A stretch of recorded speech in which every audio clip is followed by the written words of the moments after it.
What? I repeat, the caravan will not cross our southern border illegally under any circumstances. Secretary Pompeo says the U.S. will protect its sovereignty. The State Department also sanctioning several Saudis thought to be involved in the killing of Jamal Khashoggi. Several staffers of the Royal Security Service and some members of the Royal Court losing their U.S. visas. The Turkish government offering more insight into what they've learned of the killing. Turkish President Recep Tayyip Erdogan offered a broad outline of what he says investigators there have uncovered.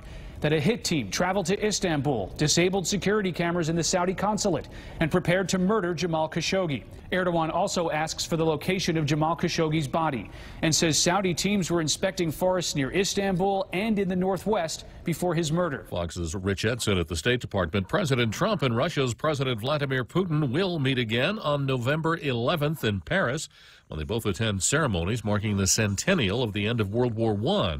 National Security Advisor John Bolton traveled to Moscow to tell President Putin the U.S. will pull out of the IMF treaty struck between President Reagan and General Secretary Mikhail Gorbachev. There may be a new billionaire among us. The South Carolina Lottery's website reports one ticket was sold in that state, matching all the numbers drawn for Tuesday's $1.6 billion jackpot. Mega Millions hasn't confirmed any winning tickets yet. The home team strikes first in the World Series. Red Sox win game one.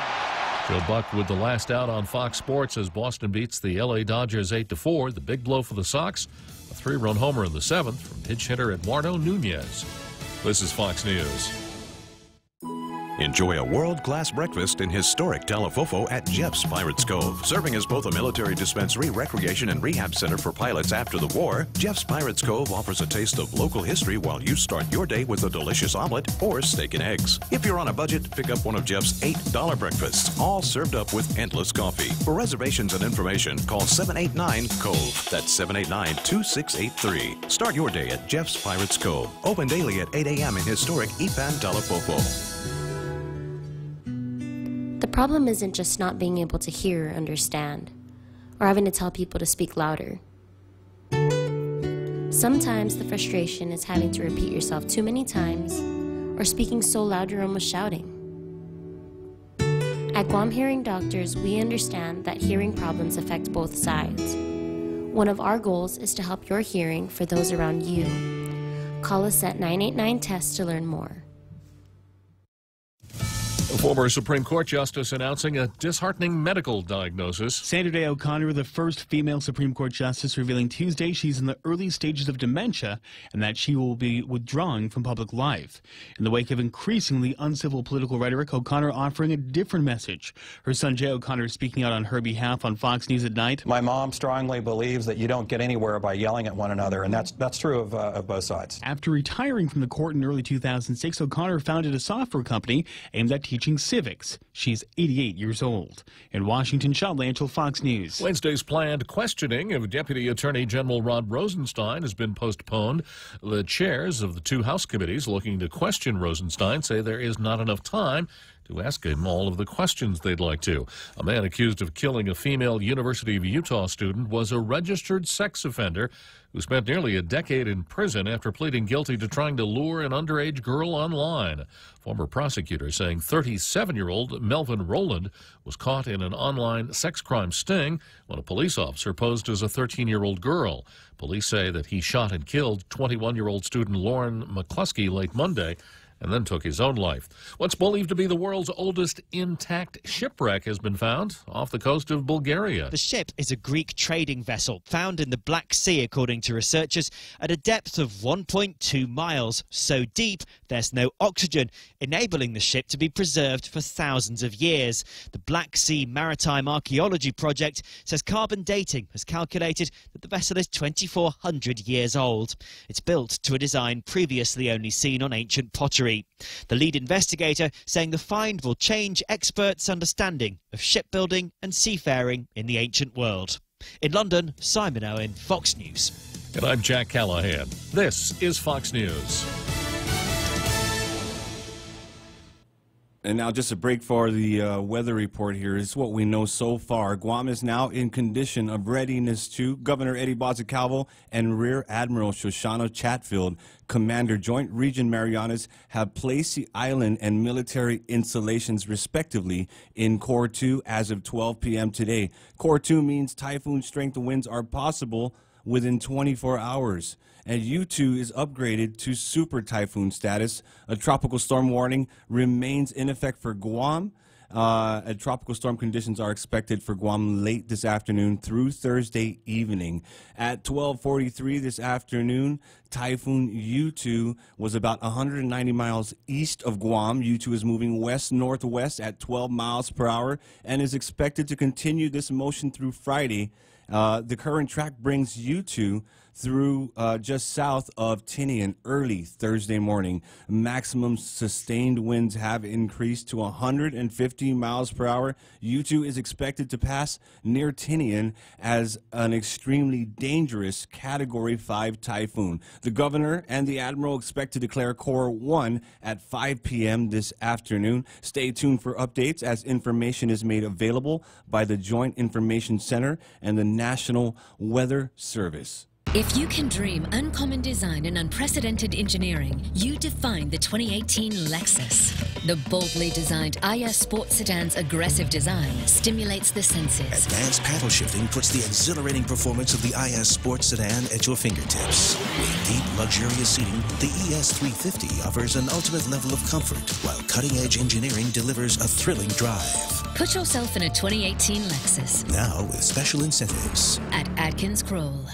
Tall Tales with Bob Klitzkie is brought to you by Sanford Technology Group, STG, delivering service that can't be beat. Calvo started with a simple handshake. As we celebrate 80 years, we extend a hand to all of you who have taken our hand in trust, to the dreamers and realists, the families, the businesses, the young at heart and the old souls, our manumku and our children. From all of us to all of you, our deepest, happiest, and infinite thanks. 80 years here for you. 80 years thanks to you. Calvo's Insurance, a legacy of trust. Call the experts at Guam Hearing Doctors if you're worried about your hearing. The evaluation is simple and painless. Get a 20-ounce stainless steel Circle K Coffee Club tumbler. Just stop into any Circle K, sign up for our Power Pass rewards program, and after your purchase of 15 cups of premium coffee, any size, you get your tumbler for free. While supplies last, conditions apply. See store for details. Get a 20-ounce stainless steel Circle K Coffee Club tumbler. Just swipe your Power Pass key fob when you purchase Circle K Premium Coffee, any size. And after 15 cups, you'll get your tumbler for free. While supplies last, conditions apply. See store for details. Jeff's Pirates Cove, open daily at 8 a.m., serving up hot breakfast with endless coffee and a taste of history. Meet all the candidates up close and personal and find out why they deserve your vote. On Saturday, October 27th, you can meet them face-to-face during Micronesia Mall's one-on-one with the candidates. From 1 to 4 p.m., you can ask the tough questions, exchange views, express your concerns, or just get to know your candidates better. Hosted by Ray Gibson and broadcast on 93.3 The Point with the Facebook Live feed courtesy of Shooting Star Productions. Go one-on-one with the candidates, Saturday, October 27th, only at Micronesia Mall. Welcome to Tall Tales with Bob Klitzkie, the only show on talk radio where common sense is a lot more common. Phone lines are now open at 888-TALK. That's 888-8255. And now, The Point proudly brings you Tall Tales with Senator Bob Klitzkie. A well-regulated militia being necessary to the security of a free state, the right of the people to keep and bear arms shall not be infringed. And in case you're wondering, the Second Amendment is typhoon-proof. No matter how bad the typhoon is, it's not going to blow away the Second Amendment. So life members of the Tall Tales Club know that we start the program every day with the Second Amendment and usually a large dose of criticism coming from the host towards Mr. Justice Antonin Scalia, who wrote the 2 Supreme Court decisions on the Second Amendment. and the Supreme Court in general. But those two decisions, McDonald versus Chicago and Heller versus District of Columbia versus Heller, hold that a person has an individual right to keep a firearm in his house for self-protection. So that is the law of the land, and it will not be contradicted here on Tall Tales. And when we get a little later down into the program and start talking about ethics, you'll see why that is totally consistent with the Tall Tales approach. Although I don't care much for Justice Scalia's reading of the Second Amendment because he was obviously so myopic that he skipped the word militia, I do favor a person's right to keep a firearm in his house for self-protection. I would throw in the word responsible in there somewhere. It's a little bit scary to me to know that the way things are now, anyone who complies with the necessary regulatory guidance can go downtown and purchase a firearm, even if he doesn't know anything at all about how to properly use that firearm, how to keep it in a safe condition, how to aim it, how to shoot it, when not to shoot it, etc. So firearms are dangerous instruments. Automobiles are dangerous instruments. Automobiles kill a whole lot more people every year than firearms do. But we have mechanisms to try to keep automobiles safe. You're not supposed to be on the highway unless you're insured, unless you have a driver's license, unless your car is properly registered. Perhaps that same kind of thinking could be applied to firearms, so long as we start out with the proposition that a person ought to have as much of a right to own a firearm as he does to own an automobile. And of course, in the car culture of the United States, owning a car is not mentioned in the Constitution, but it might as well be, because everybody knows that you got a right to own your own car.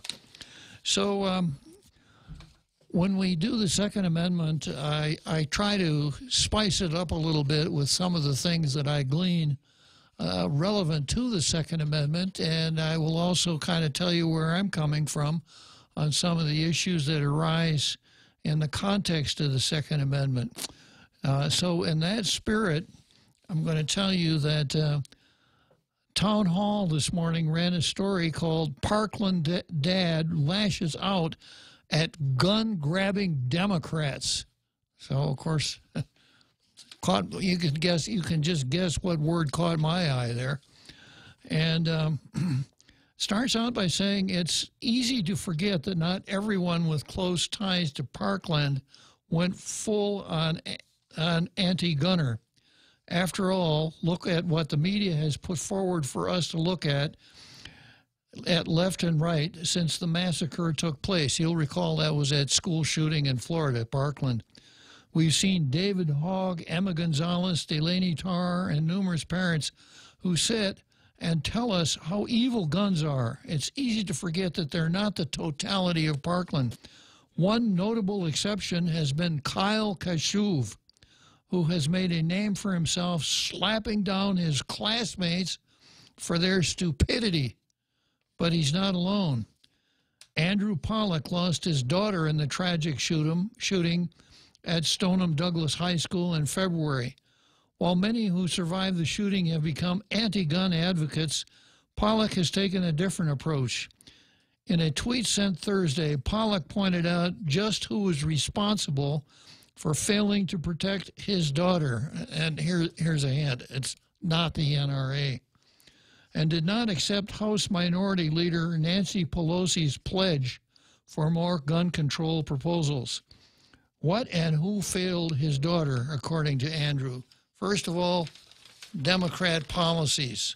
Second, Democrat sheriff. Third, Democrat superintendent. Fourth, Democrat school board. Fifth, Democrat teachers union. Now Nancy Pelosi is saying that if the Dems would take back the House, they will take away guns to honor Parkland victims. So from Mr. Pollock, Andrew Pollock, from a victim's dad, he texts back, "Go to hell." He's 100% right. Anyone who has looked at Parkland sees that the biggest failures at all came well before the shooting started on February 14th. They came when the school did nothing to deal with the violent menace in its midst, even though they knew the shooter had psychological issues. They came when the Broward County Sheriff's Office failed to act on the numerous complaints made against the future gunman, many of which would have made him ineligible to purchase a firearm. Numerous failures by school and sheriff's office officials all piled on until that killer walked into the school with an AR-15 and opened fire. They all dropped the ball, then turned as quickly as possible to point the finger at the National Rifle Association. I remember that pretty well, and you'll recall, Tall Tales buffs, that when that all came out and the attempts to ban stores that sold guns and the NRA, et cetera, boycotts, et cetera, came out, although I don't consider myself a gun buff, I signed up for the National Rifle Association. I ponied up a check for, I think it's around $40 and sent it off. And I can now tell you that since March, I have held membership card 233615929. So that's my little squib on the Second Amendment for today. We'll make sure you tune in tomorrow for more exciting news about the Second Amendment to the United States Constitution. From there, we're going to go on to Zemi Ikotny. And this is one part of the program that the real Joe Cruz really likes, because when I say Zemi Ikotny, he recognizes it as his cue to play, here he goes, the theme music from Meet the Press, because that's what we do during Zemi Ikotny. We meet the press, we compare the editorials of the two papers. If one of them pleases me more than the other, I get out my blue pencil and I give that editorial a star. And of course, as I do this, I'm looking for something that's edgy, topical, hard-hitting, etc. And needless to say, I'm as ethical as pie in doing this. I'm completely and totally objective. I don't bring any subjective baggage to this undertaking at all, except when I do. like yesterday when I couldn't resist giving the coveted blue star to the Daily News, because that editorial centered on Brigadier General Vicente Ben Blas. So although on other days I might have given the blue star to the Post, yesterday I gave it to the Daily News. So I have to confess my bias. Okay, so let's see who's on board here. Ismail is finally done with his storm prep and now can devote his attention to an extremely important undertaking today, which is listening to Tall Tales here and Facebooking. And, of course, all of you Facebookers, in fact, our entire international radio listening audience, who might be homebound this afternoon, there's probably no better way to sit out a typhoon than by listening to Tall Tales and watching Tall Tales on Facebook and making pithy comments on Facebook. And I want to clarify, I do not have a lisp. So let's see, Joe Blas. Joe Blas was the first guy to sign in this morning. So let's have a hand for Joe Blas, real Joe Cruz. Yeah. And A. Camacho is back. We haven't seen A for a while. Welcome back, A. Camacho. Welcome back, real Joe Cruz. Welcome back. There we go. And Lynn, let's see. We've got Lynn and Vince Bora Paulino, and we've got Lori Baba Hansek, old faithful, not so old, but very faithful Juanita Mache, Paul Bloss, who tells us that the point is on point. And, of course, the point is on point. Whatever we're dealing with, you can count on the point to be on point. And A. Camacho says she's reporting for duty. Well, glad to have you on board. Carl Elson says he missed a couple of days but listened to Tall Tales on his car radio. So we missed your spicy comments, Carl, but listening to your car radio, we're going to mark you present, even though you didn't appear on Facebook. Brad Hewitt, as usual, is locked and loaded. There's a guy, I think, who probably appreciates the Second Amendment, maybe doesn't appreciate my criticism of Mr. Justice Antonin Scalia, may he rest in peace, but he does appreciate the Second Amendment. Rico Blancafor wants to know if you too is still on the way. And when he says you too, he doesn't mean Hagulokwe. He means the name, see you too. Paksunai, see you too. So we've got, let's see, we've got Lady D. Good afternoon, Lady D. And Carl Fukuda, Jigo is dancing. I wonder if they're dancing because I left town. I hope not, Carl. Paul Bloss wants everybody to stay safe, and he's asking that people post videos. And Carl Fukuda says he's waiting for the rolling to happen. And let's see, we've got Denise is, Lady D, GPO is advertising they'll be open till 9 p.m. I told them COR1 is at 5 p.m. and nobody is supposed to be out.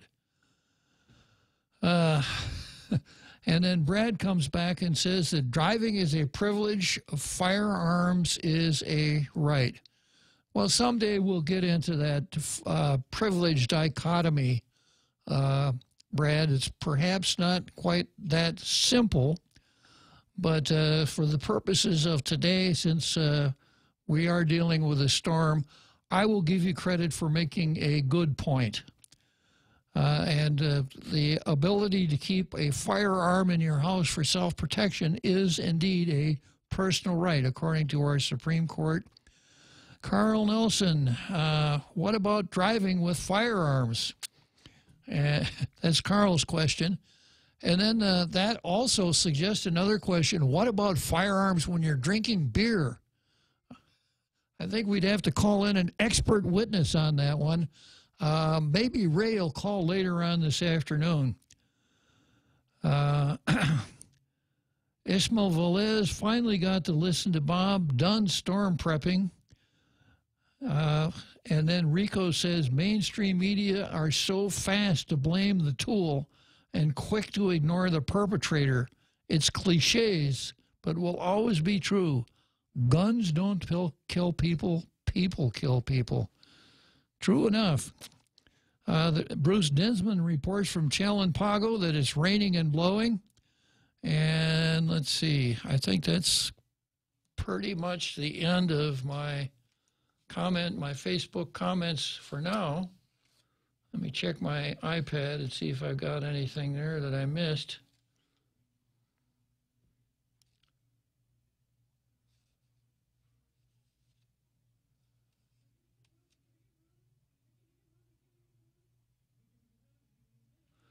Yeah, I think that pretty well covers it. So welcome aboard, Hamza Todus.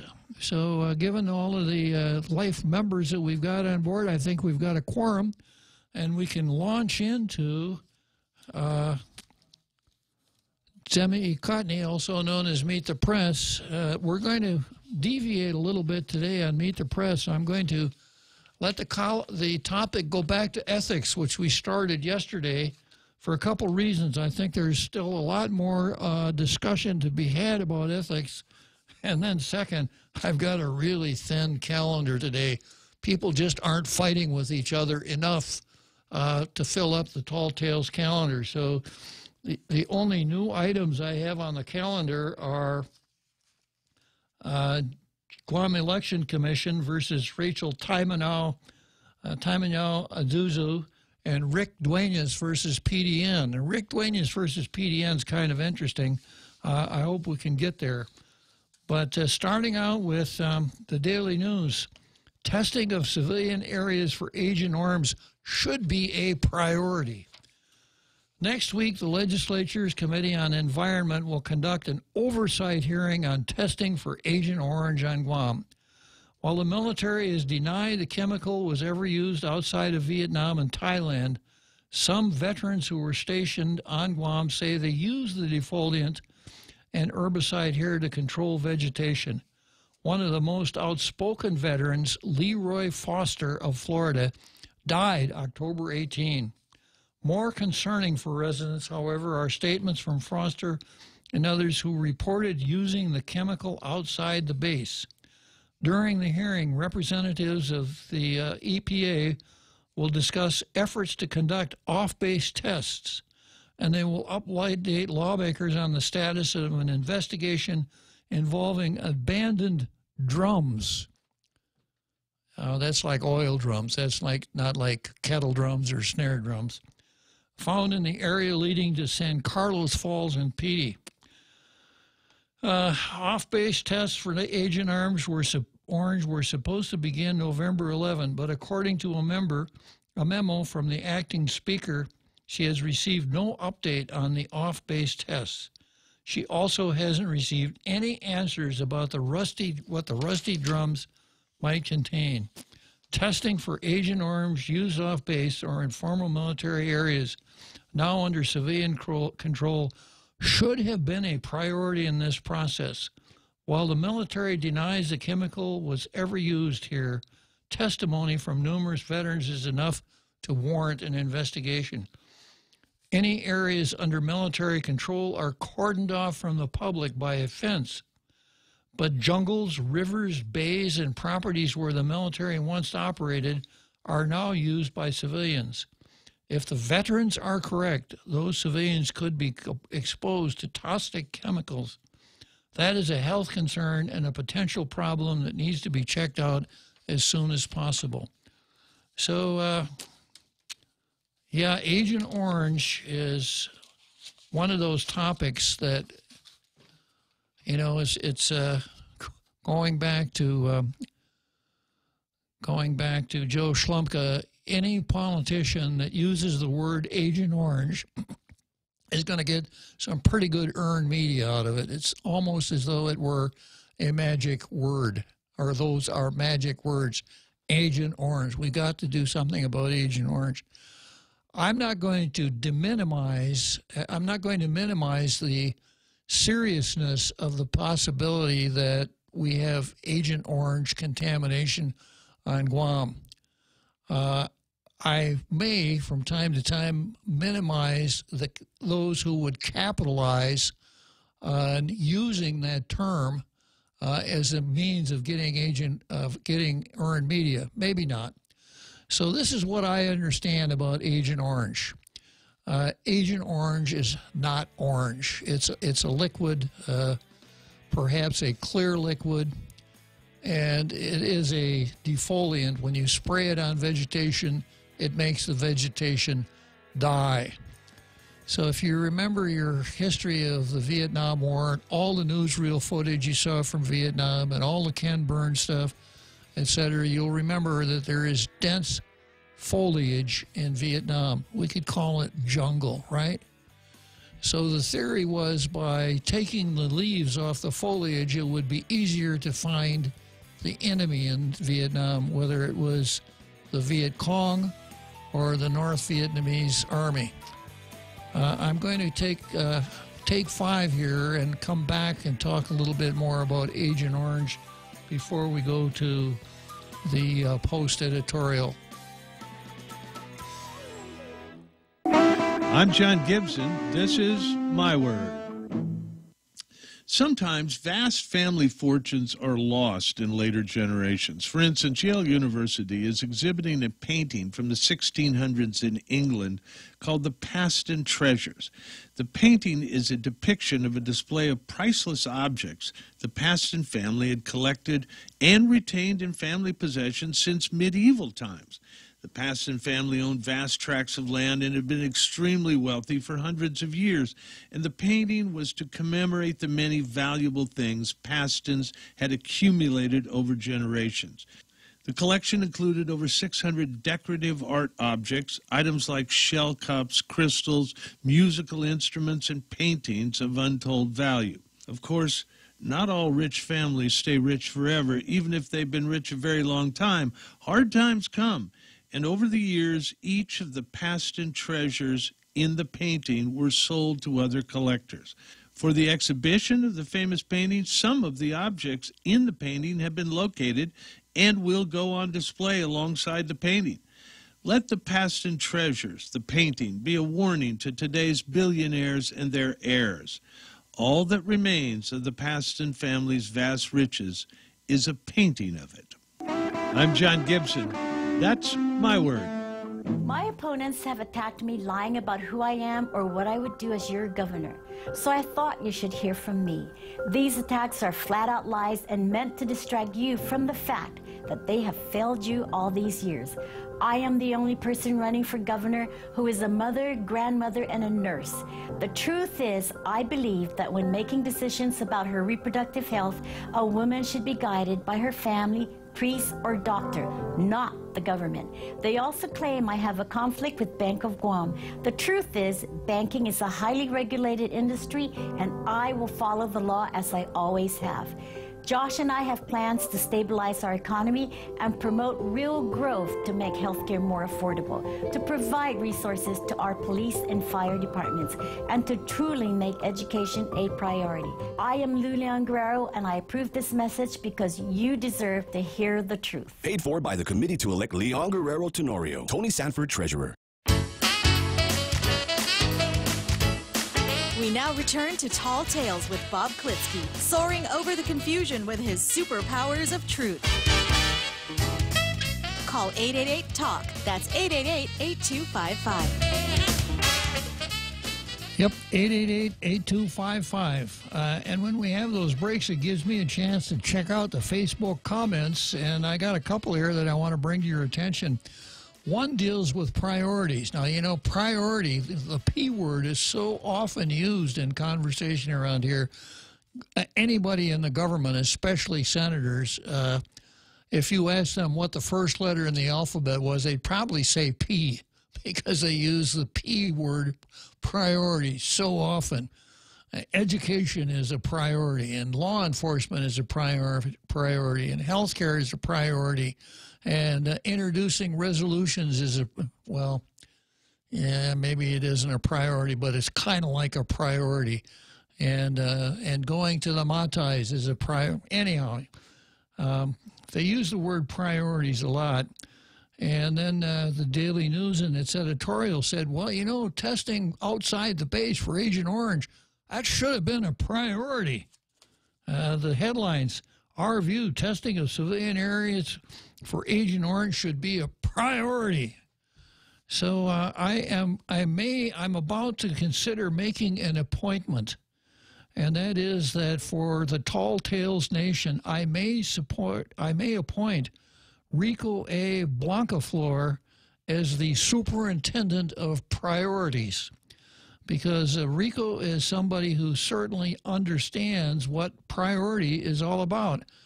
And here's what Rico says in the context of the typhoon that we're dealing with right now, realizing that we're close to condition of readiness 1. Rico says, I'd only risk condition of readiness 1 and go to GPO or Ross on a Tuesday. And he says, senior discount. Now, there's a guy who really understands priorities. You know, he does a cost-benefit analysis, and he assigns a priority. So good job, Rico. And unless you decline, I think I may appoint you superintendent of priorities for the Tall Tales Nation. I got another one that I think bears some reading here. Ismael Velez. Wait a minute. I'm sorry. This is Kaz Endo. He says, Senator Bob, inviting you and all your Tall Tales listeners to John Anderson's medical fundraiser this Friday, 6 to 11 p.m. at Splash Bar, second floor of Underwater World. $20 gets you 2 drinks, beer, wine, or champagne. So I can tell you this, Cos, I'm going to go. I hope that's not a disincentive for any of our international radio listening audience, but I'm certainly going to be there. John Anderson, if you know talk radio, if you like talk radio, it's kind of like being a baseball fan and thinking in terms of Joe DiMaggio or Babe Ruth. That's who John Anderson is and was for talk radio. So you can count on me being there, Kaz. And then I go on to Ismael Velez, who says, I'm sorry you are no longer a nurse, Lou. Being a nurse is a profession, and your profession is banker. You were once a nurse, just as Ray was once a police officer, and how Tony Atta was once a soldier. Okay.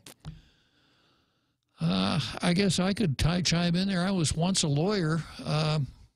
Anyhow, interesting points. It's kind of like not what have you done, but what are you doing now? Interesting point. Carl Bora says, Carl Bora is a fan, I guess, of Rico's assignment of assigning priorities, because Carl says Ross is definitely worth risking death for. Okay. And then, let's see, we got Jose Martinez. What if Tenorio said, I'm the only candidate who can urinate standing up? Then again, that would be a...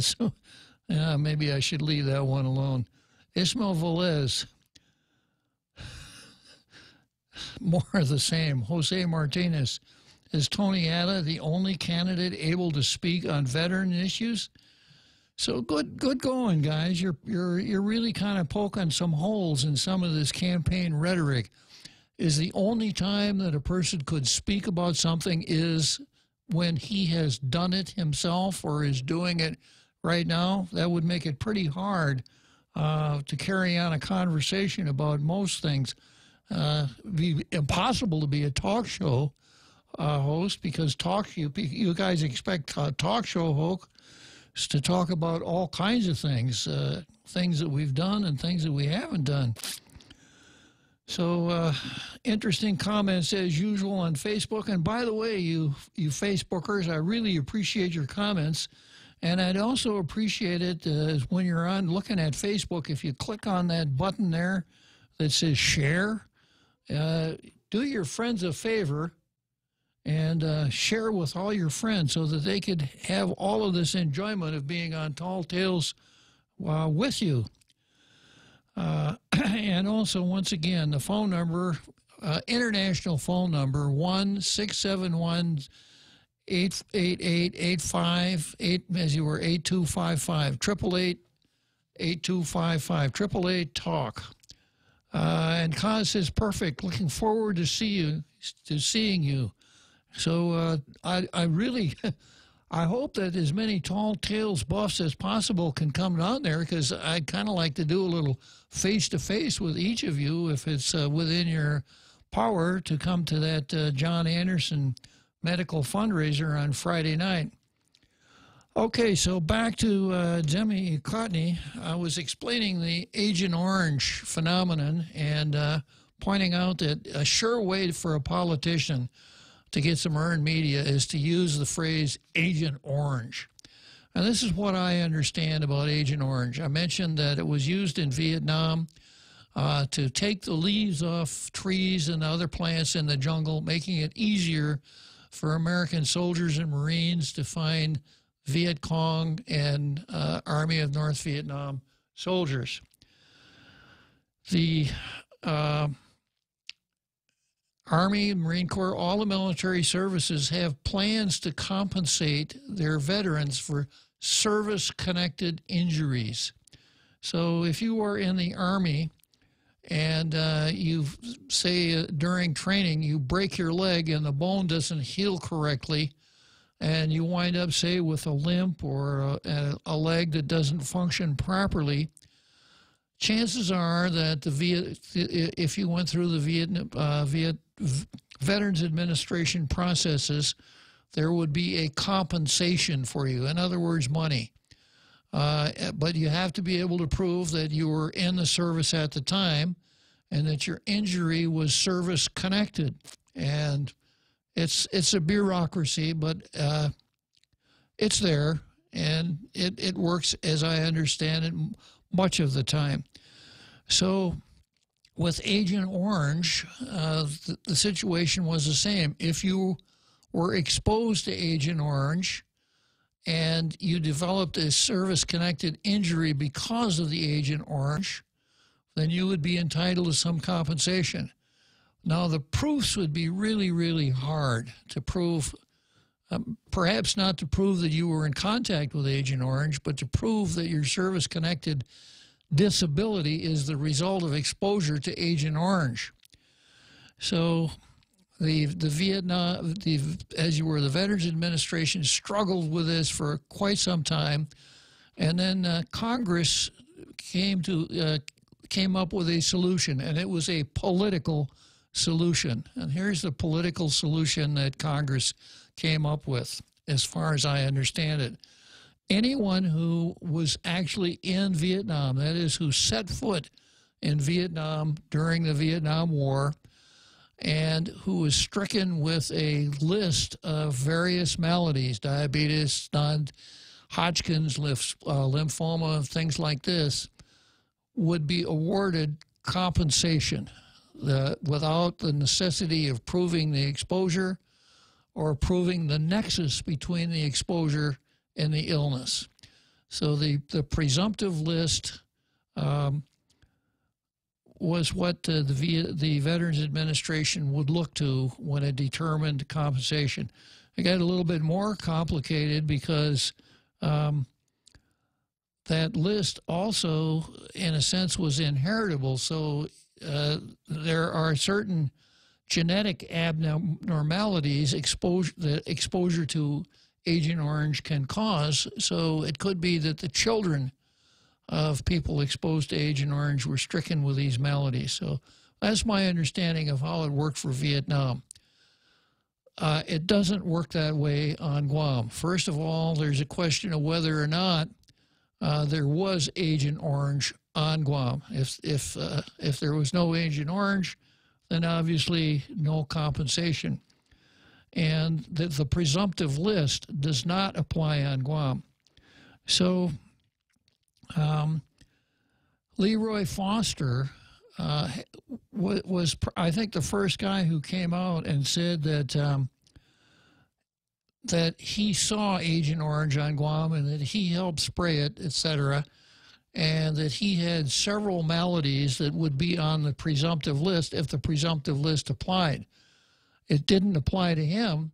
However, he was able to perfect his claim with the Veterans Administration, meaning that the Veterans Administration determined that he was exposed to Agent Orange on Guam and that he has a disease or some diseases caused by the nexus between Agent Orange and those diseases.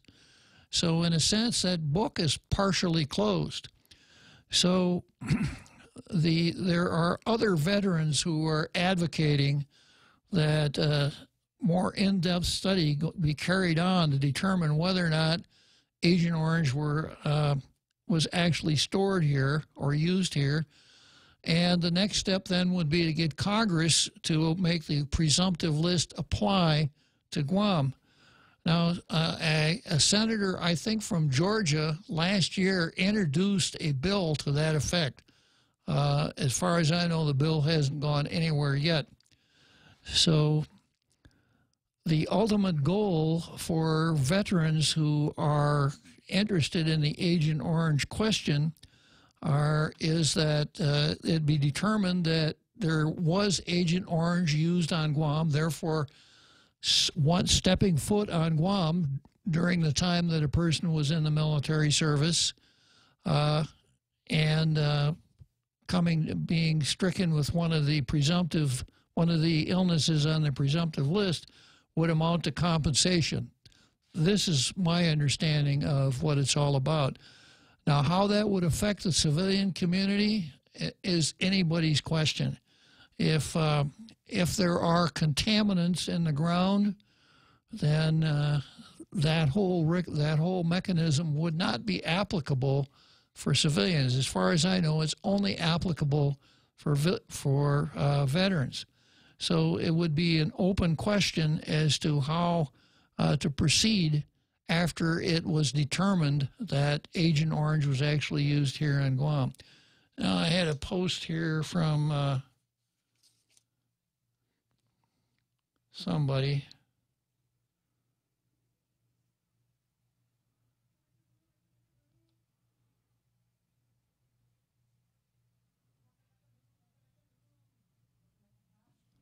Yeah, I can't. I have to wait, I guess, until the next break to find it. Oh, okay, here's one from Ismail Velez.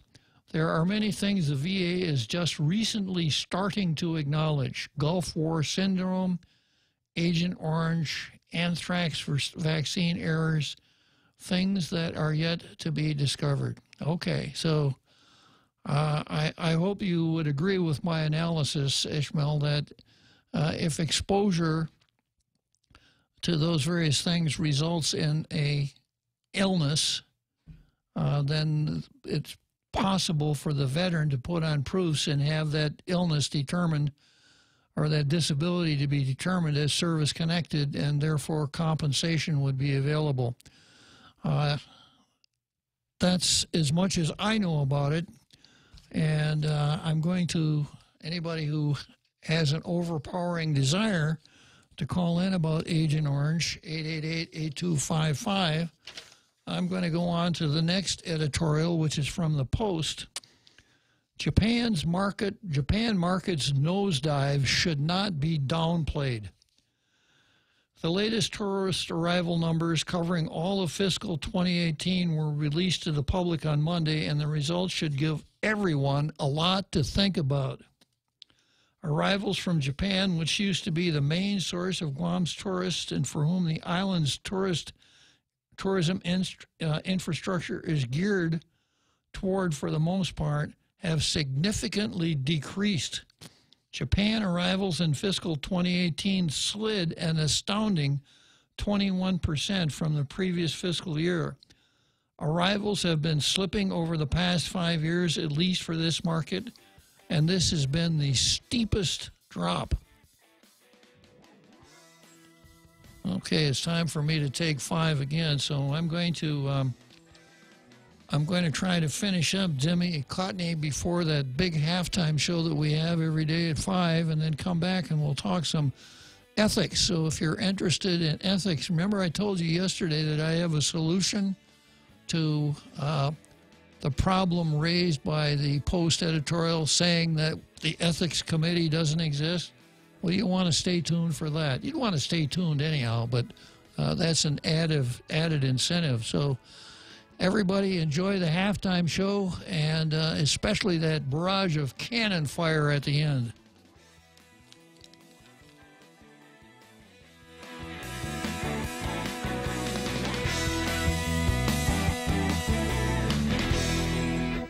Afide, I'm Madeline Berdalio. For over 60 years, I've spent my life serving you. Through the years, we've done so much. And those of us who have run for public office know that we run on our records and that we are judged by what we've done and what we've failed to do.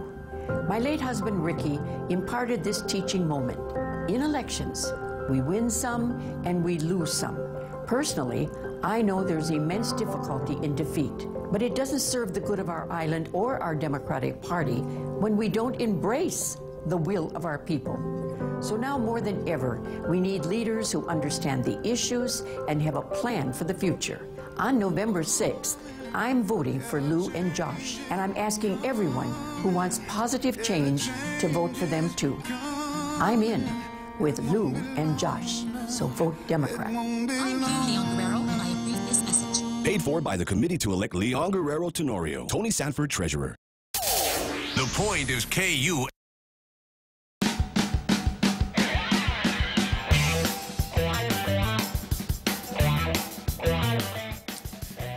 My bad. I jumped the gun. It's not time for that big halftime show quite yet. You got another 10 minutes to wait, so time to fill up your popcorn bowl, grab a cold beverage or whatever, so you can enjoy that halftime show. And in the meantime, I've got Shepard on the line. So good afternoon, Shepard. Good afternoon, Shepard. Hey, how you doing? Can you hear me, Bob? I can hear you fine. I can hear you 5 by 5, Shepard. Great. 5 by. A few minutes ago, we were talking about illnesses and if you can have them, if they're proven to be service-related. You mentioned the word compensation, and I just wanted to chime in that for our non-military listeners, that of course the service member gets treated all the care he needs. But I wouldn't want anybody to think that it's like winning the lottery or something. I think compensation, there's a disability rating, but there's no sort of bonus or payout as far as I know.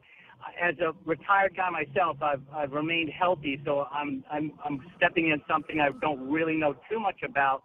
But I don't believe that when you use that word, which you should. But I believe it's in the way of a disability rating. And correct me if I'm wrong, and I hope you do. Yeah, that's my understanding. But I understand that with that disability rating does come monetary compensation. And, of course, veterans with service-connected disabilities fitting into certain parts of the scheme are entitled to medical care at the expense of the Veterans Administration. Yes, but as far as you know, I mean, there's no like it's not like a jury award or nothing special in a way of a pot of gold at that, you know. But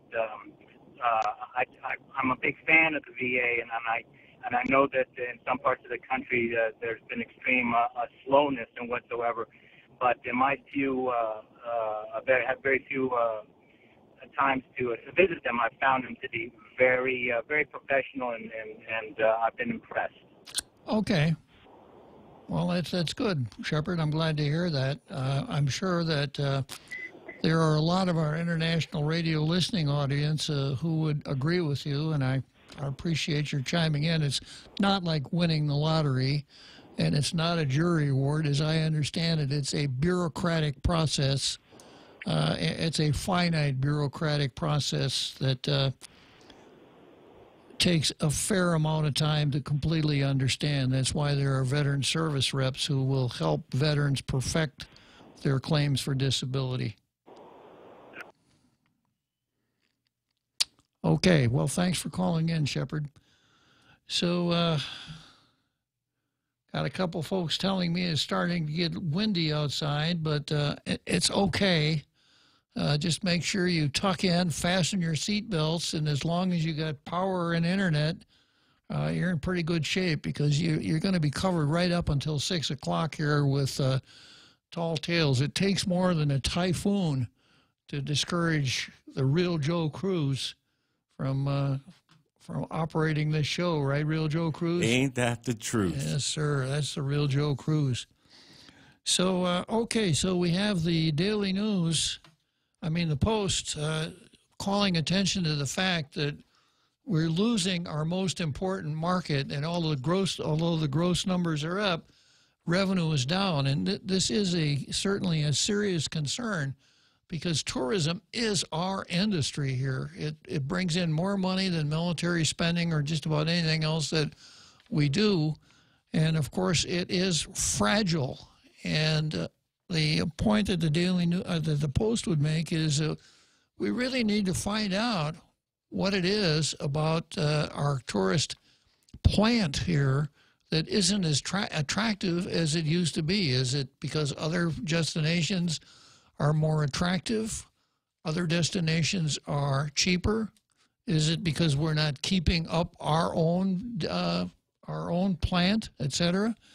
We have a Guam Visitors Bureau, and we're spending a lot of money on the Guam Visitors Bureau, and I don't think it's unreasonable to expect answers to these important questions, or at least acknowledgement of the questions on the part of the Guam Visitors Bureau. And you'll notice that according to the Guam Visitors Bureau, the Japanese numbers slid. Now, I was listening to the Ray Gibson show this morning, and Ray, as is my own penchant, kind of picked up on that word. Not that they decreased or fell, they slid a little bit, you know. So I think it would be well for the Guam Visitors Bureau to come out and tell us why those numbers are sliding. Okay, so I got an award a Blue Star today. I'm going to break with precedent ever so slightly, and I'm going to give one to the Daily News and to the Post. So I don't like to do that, you know. Nobody likes it. If you're back in the day when I was a football player and a football fan, a tie game wasn't very satisfying to either side. You know, it's kind of left a feeling of dissatisfaction with everyone. It's much better to have a winner and a loser than to have a tie game. But after yesterday and my lack of objectivity, I thought perhaps I'd better really try hard, at least to appear to be fair today. Okay, so we've got just a few more minutes here to our until our big halftime show with the marching bands, the drill team, the acrobats, the fire eaters, the sword swallowers, the synchronized card sections in the audience, and that barrage of cannon fire at the end of the halftime show.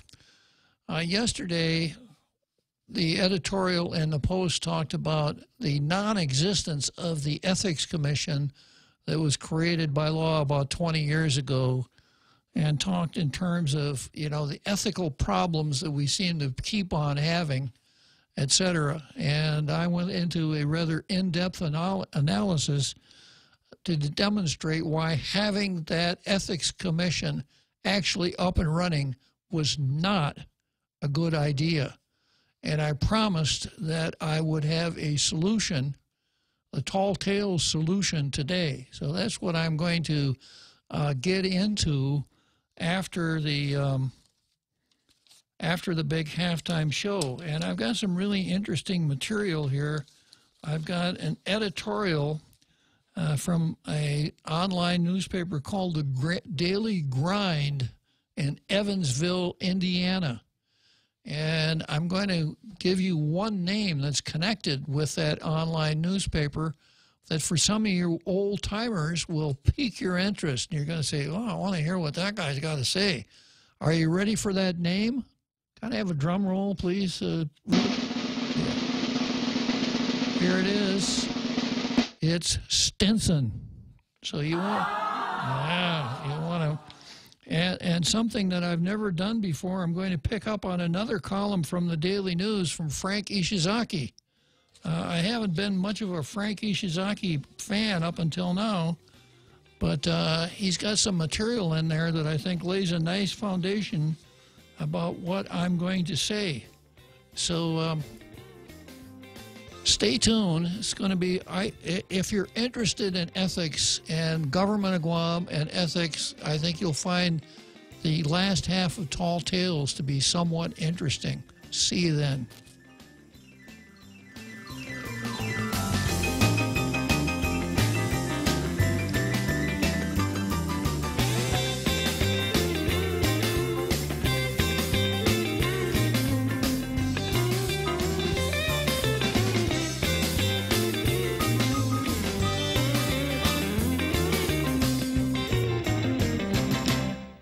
You're listening to KUSG Hagutnia and K22CT Hagutnia. 1350 AM and 93.3 FM. Welcome to The Point. The Khashoggi crackdown. I'm Jack Callahan, Fox News. The U.S. government taking action against several Saudis for the death of Jamal Khashoggi. The State Department is revoking visas for some members of the Saudi intelligence services, royal court, and other ministries. These penalties will not be the last word on this matter from the United States. We will continue to explore additional measures to hold those responsible accountable. In the Oval Office this afternoon, the president stressed his administration is still gathering facts and that CIA Director Gina Haspel will brief him soon on her trip to Turkey to meet with investigators there. Fox's Rich Edson at the State Department. Turkey's President Erdogan demanding the men involved in Khashoggi's killing be turned over for trial in his country. President Trump to get a briefing on the Khashoggi killing later today. Secretary Pompeo also issuing a warning to the thousands of migrants headed for the U.S. southern border. Essentially, turn around. The caravan will not cross our southern border illegally under any circumstances. President Trump threatening to place the military on the border to stop the caravan. Although it remains a mystery exactly how the U.S. plans to keep these roughly 7,000 people from applying for U.S. asylum. Even with using the military, a complete shutdown of the border would be physically unlikely and economically unhealthy. Fox's Trace Gallagher. At its current pace, the mass of people still weeks away from reaching the U.S.-Mexico border. San Francisco has become the largest U.S. city to give people in the country illegally and other non-citizens the right to vote in local elections. But only 35 non-citizens have registered to vote next month. Others apparently fearing that registering to vote would reveal their identities and immigration status. Claims of one winning ticket so far in Tuesday night's $1.6 billion lottery jackpot. That ticket sold in California, according to that state's lottery website. Mega Millions yet to confirm any winners. Asian stocks closing Wednesday mostly higher. Dow futures are down more than 100 points. This is Fox News. For over 30 years, Sanford Technology Group has been helping companies throughout Guam and Micronesia with their payroll, time and attendance, networking, and other information technology services. Our online integrated payroll and time and attendance solution provides the workforce management tools and expertise to make your business more efficient and employee-friendly. For more information, visit Sanford Technology at 335 South Marine Corps Drive or call us at 647-0220 to schedule a demo today. Enjoy a world-class breakfast in historic Talafofo at Jeff's Pirates Cove. Serving as both a military dispensary, recreation, and rehab center for pilots after the war, Jeff's Pirates Cove offers a taste of local history while you start your day with a delicious omelet or steak and eggs. If you're on a budget, pick up one of Jeff's $8 breakfasts, all served up with endless coffee. For reservations and information, call 789-COVE. That's 789-2683. Start your day at Jeff's Pirates Cove. Open daily at 8 a.m. in historic Ipan, Talafofo. Yahoo hack a few years ago now has led to a financial settlement with many of those affected. The company has agreed to pay $50 million in damages and provide 2 years of free credit monitoring services to 200 million people whose email addresses and other personal information was stolen as part of the biggest security breach in history. The payout hinges on a federal court approval of a settlement filed this week in a lawsuit looking to hold Yahoo accountable for the digital breaches in 2013 and 2014. They weren't disclosed until 2016. About 3 billion Yahoo accounts were hacked, some the FBI linked to Russia. The settlement covers about 1 billion of those accounts held by an estimated 200 million people in the U.S. and Israel from 2012 through 2016. Lisa Lacera, Fox News. Scattered damage reports from a coastal area in Mexico where Hurricane Willa came ashore as a Category 3 storm last night. Winds at landfall pegged at 120 miles an hour. The storm's rain expected to reach Texas. As it continues to move in, it'll be sending, some moisture will be able to make it at higher levels across the mountain range and bring some moderate to potentially heavy rainfall across South Texas. That's meteorologist Richard Bann at the National Weather Service. As many as 2,000 people volunteered their time on Tuesday to search for any sign of Jamie Claus. She's the 13-year-old Wisconsin girl missing since her parents were found murdered more than a week ago. The Barron County Sheriff's Office is assessing several items that volunteers found during an expanded grid search for clues. A pinch hitter delivered big in Game 1 of the World Series. That is hammered into left. It is gone. Pinch hit 3-run home run. Nunez Joe Buck on Fox calling Eduardo Nunez's seventh-inning dinger that put the game away for the Red Sox as they beat the Dodgers 8-4. I'm Jack Callahan. This is Fox News. Off a day, I'm Madeline Bordallo. For over 60 years, I've spent my life serving you. Through the years, we've done so much. And those of us who have run for public office know that we run on our records and that we are judged by what we've done and what we've failed to do. My late husband, Ricky, imparted this teaching moment. In elections, we win some and we lose some. Personally, I know there's immense difficulty in defeat, but it doesn't serve the good of our island or our Democratic Party when we don't embrace the will of our people. So now more than ever, we need leaders who understand the issues and have a plan for the future. On November 6th, I'm voting for Lou and Josh, and I'm asking everyone who wants positive change to vote for them too. I'm in with Lou and Josh, so vote Democrat. I'm Leon Guerrero, and I approve this message. Paid for by the committee to elect Leon Guerrero Tenorio. Tony Sanford, Treasurer.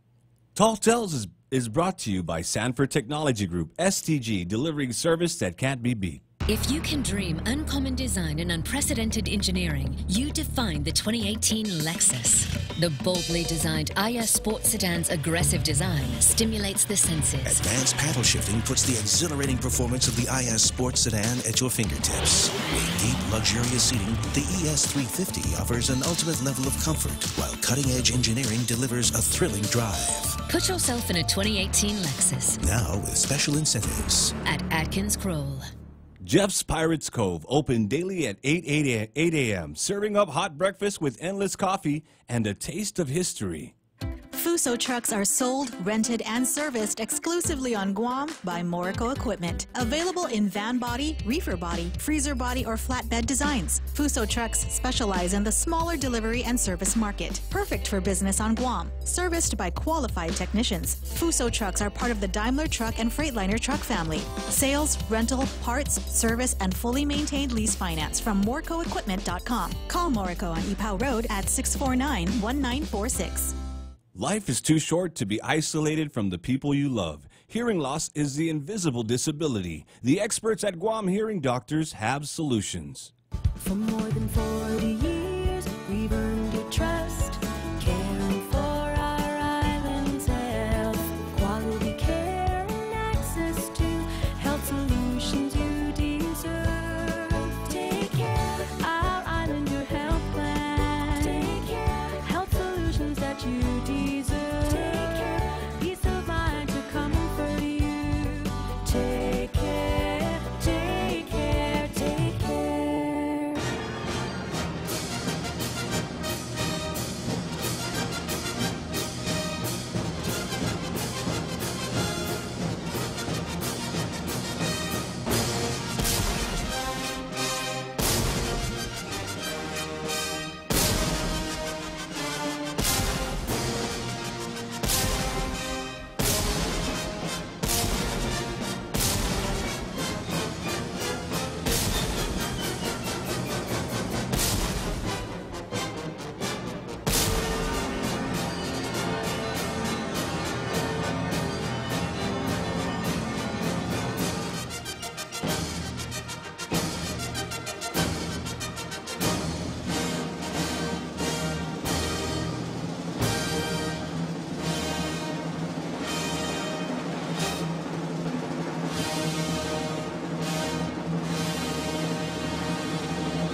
What a great show. A great halftime show that we have every day on Tall Tales. Before I go any farther, I'm going to ask the real Joe Cruz to give us an update on the weather. Go for it, real Joe. Oh, wow. Thank you, Bob. Appreciate that. Yeah, Let's just see what's the latest regarding Typhoon U2 here. The island was placed in condition of readiness 1 as Super Typhoon U2 continues its track towards the Marianas. Core 1 means we can expect damaging winds of 39 to 57 miles per hour, while U2 is expected to pass just south of Tinian early Thursday morning with 180 mile per hour winds. The National Weather Service warns that any southward shift of the storm's path will bring stronger winds and more rain. Damaging winds of 39 miles per hour or more are expected as early as 6 p.m., with higher winds of 46 miles per hour, with gusts to 60 miles per hour expected between midnight through early Thursday morning. The National Weather Service meteorologist said the closest point of approach to Guam is expected around midnight. The island is expected to see between 2 to 4 inches of rain, possibly more, and residents are reminded that even after the storm's closest approach, damaging winds will continue as the storm passes. So tropical storm warning remains in effect for Guam, Alamagan, Pagan, and Agrigan. And that is your update on the weather. Well, that's quite an update, but I have a question, Real Joe Cruz. Isn't there something of a conflict there where you said that high winds are expected at 6 o'clock? Yes. Yeah, isn't that the time that Tall Tales ends? Yeah, but wind doesn't bother us. I mean... Oh, I see. I thought maybe that was just a case of poor scheduling. But, the high winds could have came at 4 p.m. and we would have still been here. That's very true. Yeah, neither wind nor rain nor howling gale stays these speedy couriers from the swift completion of their rounds, right? Okay, so back here on Tall Tales, talking about ethics, and I'm going to refer you to the Public Auditor's website, and if you go to the Public Auditor's website and Google the word ethics, you'll come to an ethical toolkit, which I think is a very valuable toolkit when you're dealing with the subject of ethics. I'm recommending it for that reason, and also because I had a little bit of a role in creating that ethical toolkit. I think it's been 18 years ago or so, something like that. And one of the publications in that ethical toolkit is a code of ethics for government service. Now, part of my solution would be to post a code of ethics for government service and every part of the government of Guam that deals with customers, post prominently. And we could take the one that I'm about to use here. We'd have to modify it ever so slightly to fit our circumstances because it was adopted by Public Law 96-303 in 1980. It's an act of Congress, and it applies as far as federal service is concerned. But it would be very easy. Well, actually, most of the concepts involved should apply to us now, and it would be rather easy to work on this paper here so that it's easily applicable to the government of Guam. And I'm going to read a couple of these, and then I've got a hook here. I know I'm going to hook some of you folks out there, so we'll see how it works. So this is how it goes. Any person in government service should, 1, put loyalty to the highest moral principles and to the country above loyalty to persons, party, or government department. Or 3, give a full day's labor for a full day's pay, giving earnest effort and best thought to the performance of duties. Or 6, make no private promises of any kind binding upon the duties of the office, since a government employee has no private word which can be binding on public duties. This all sound pretty good so far? What do you think, Real Joe Cruz? So far, so good? Sounds good to me, sir. Yeah. Well, they're all kind of like that, but now let me toss this one out for you. Tall Tales on the Point, good afternoon. Yeah, okay, I guess we got a phone call coming in, huh, Real Joe Cruz? Okay, I'm going to toss this one out while Real Joe is setting up that phone call. And here it is. This is number 2. Any government person in government service should uphold the Constitution, laws, and regulations of the United States and of all governments therein, and never be a party to their evasion. Now, if we were to post this on the wall of every government office, how would that work? Would it appear that hypocrisy is at work? Because is every government employee and the employee of the government of Guam upholding the laws and regulations of the United States and not being a part of their evasion? What do you think, Real Joe Cruz? Good answer. Yeah. So there you go. So we're gonna kick this around a little bit. What do we mean when we say ethical? What do we mean when we say ethics? Is it only something that we use to criticize someone else when that someone else does something that we think is inappropriate?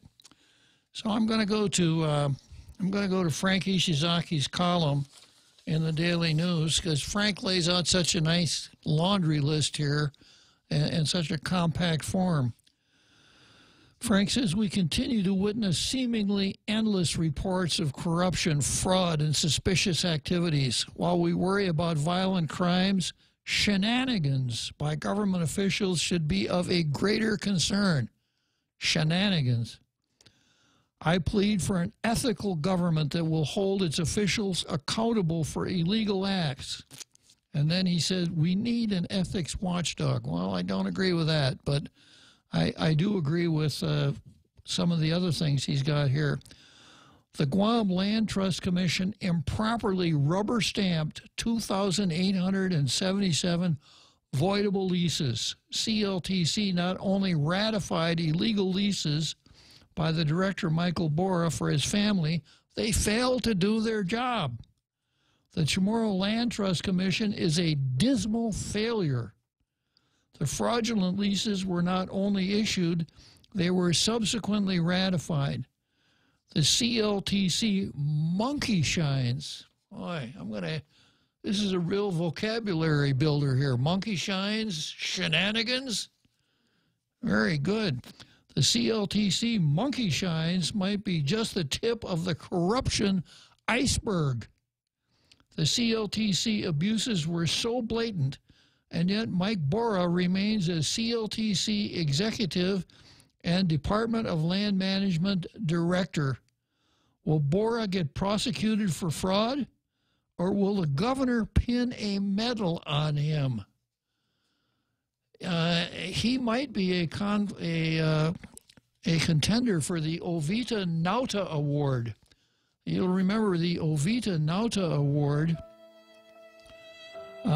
commemorates people who really screw up and then are lionized by their bosses. And to refresh your recollection, thank you for that sound effect, Real Joe. Very good. To refresh your recollection, Ovita Nauta recently pled guilty to embezzling money from the police department and issuing a bad check. What she did was she took money that was police department property and then attempted to pay it back with her own personal check, and her check bounced. She was indicted for that crime and ultimately pled it down to a misdemeanor. Now, between the time that she committed the crime and the indictment, she'd moved from the police department to the Department of Corrections. Good move, right? So when she got to the Department of Corrections, the director was Tony Lamarena. When she was indicted, Tony could have, and as far as I'm concerned, should have fired her, because that's not the kind of conduct that we want to see coming from government employees. Now, there he is over there in that corner in his lazy boy, the smart money. He said, well, everybody's innocent until they're proven guilty. But as far as government employment is concerned, the same facts that would underlie an indictment could also support a termination from the government of Guam. Did Tony Lamarena fire her? No. Did she continue on with her employment? Yes. When she finally pled guilty and it made the newspapers, This whole story came out in the newspapers. Did Tony LaMorena fire her? No. Tony LaMorena, there was no crowning on TV, but he took the opportunity to say she's a good employee. And she won the Mag Pro Award for customer service. So he turned someone who should have been fired into a heroine. And I think this is appropriate when we start talking about ethics. When someone commits a crime, when they're in government employee, is it okay to keep them on? Is it okay to kind of look the other way? And then Tony LaMorena also said, well, she didn't do it while she was here. So when Frank Ishizaki says, will Bora get prosecuted for fraud, or will the governor pin a medal on him? That really isn't a facetious question. He may very well wind up getting some faithful service medal at the end of his employment. The Guam EPA has been silent on the land clearing violation by the Department of Public Works. You remember that? That was the road that Michael built, right? Are these inactions acceptable? Should leaders be held accountable? Do laws and regulations exist for everyone, or are special people privileged and untouchable?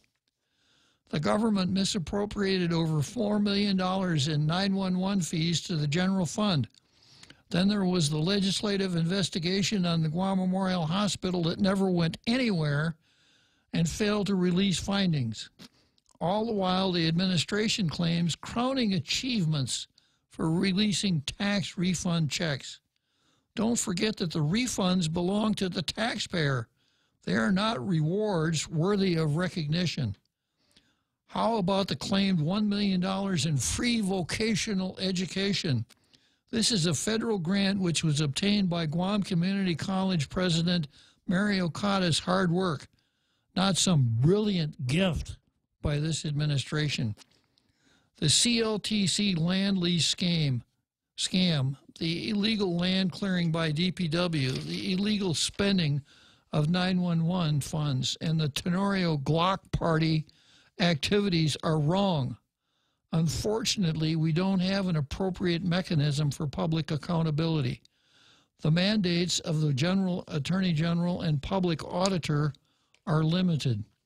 We were mistaken when we thought that special GovGuam funds are intended for special programs and purposes. They are apparently secret stashes for the governor's pet projects. Many feel that officials do anything they wish because nothing will happen to them. Lieutenant Governor Ray Tenorio thinks his pending gun-grabbing charges were politically motivated. Yeah, remember that? It was, you remember whose fault all that was? Who to blame that on? It was Troy Torres. Troy Torres, yeah. Yeah. Lieutenant Governor Ray Tenorio, completely blameless. It was that Troy Torres that caused that whole thing.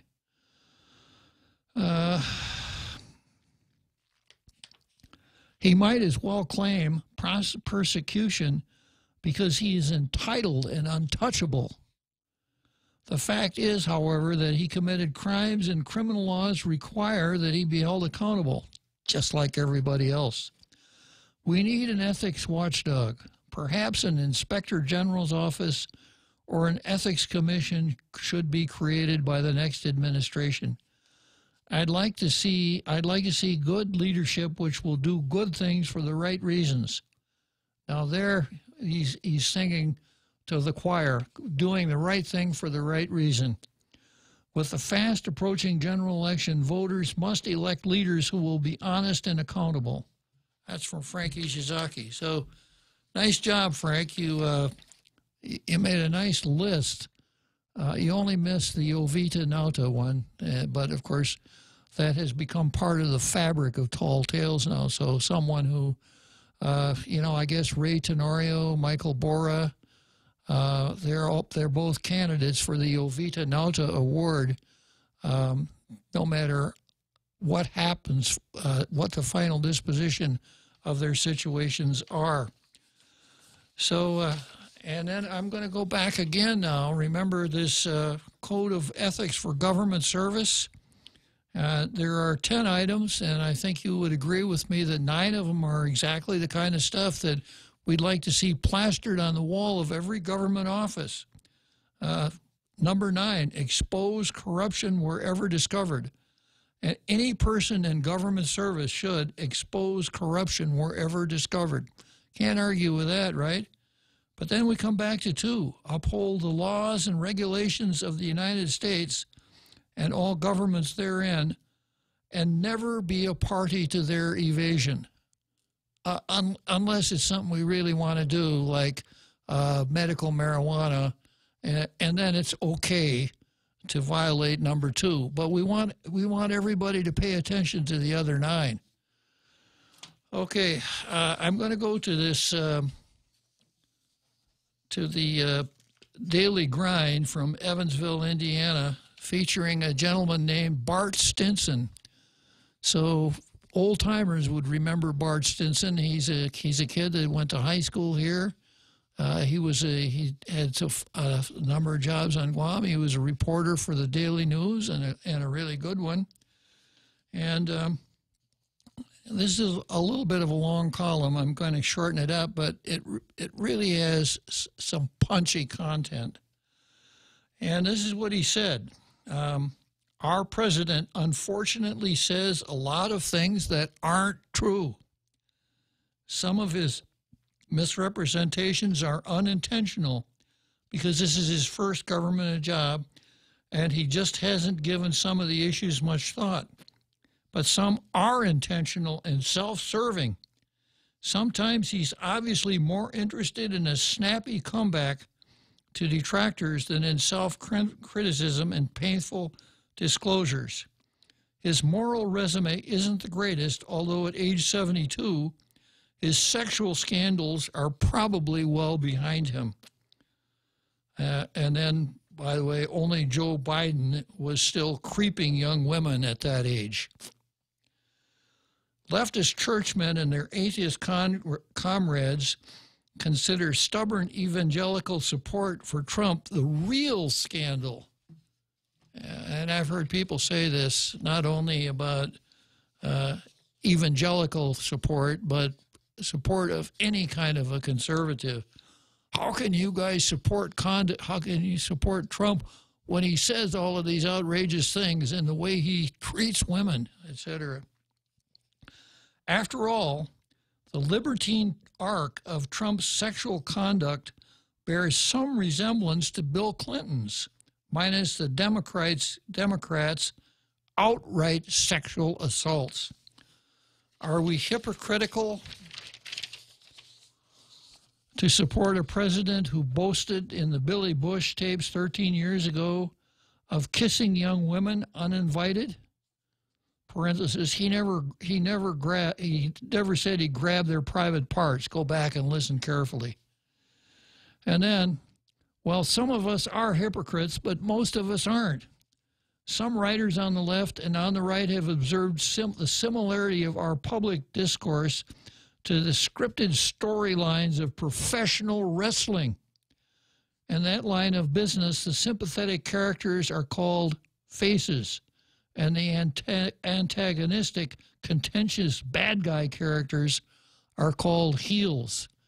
So if you ever watch professional wrestling, you know there are good guys that everybody really, really likes, and there are bad guys that everybody boos and hisses, etc. So the good guys are faces, the bad guys are heels. When businessman Donald Trump played a face role opposite World Wrestling Entertainment billionaire Vince McMahon several years ago, he must have noticed that heels have more fun. They don't have to filter their comments. They don't have to observe the conventional courtesies, and their incentives are to provoke controversy and outrage. Heels aren't diplomats.